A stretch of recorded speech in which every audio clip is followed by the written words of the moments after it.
नमस्कार गाववाल्यानो आणि कोकणकरांनो. तर मी आता वरती जातो शेतात भारे आणायला. तर आयन पेंडा येताना घेऊन यायला सांगितला नाही, तोच घ्यायला आलो आहे. तर असे खोपटी बांधतो आम्ही.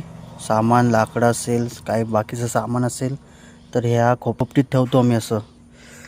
तर त्याचा पत्रा काढतो इथला.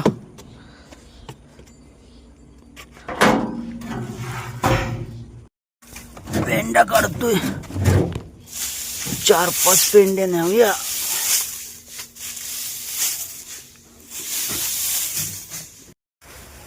पावसानं मलप पण गेला नाही. रात्री धुमाकूळ घालणार वाटतं. या पावसानं पण इटवलं नाही भरपूर. काय जायचं नावच घेत नाही. काय हो दिनवादा, कुठं आला? मग हवेला कुठं रोड गेला? हायवेला तो गेला समोर. कुठला? हाच हायवेला गेला. हाच?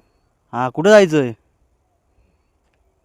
हवेला कुठं सांगा ते मग. हाच हायवेला गेला, समोर चालत जा. ओय पेंडा या कोयनी खाई लावू आता, कोयनी लावू.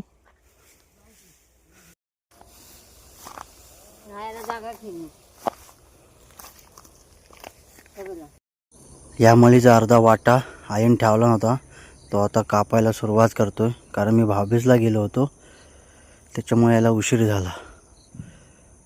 तर चला नाहीचं करूया.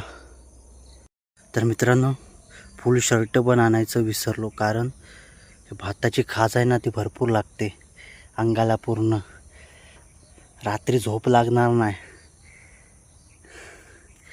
या हातावर बघा लाल झालाय, हातावर लाल रेषा उठल्यात बघा.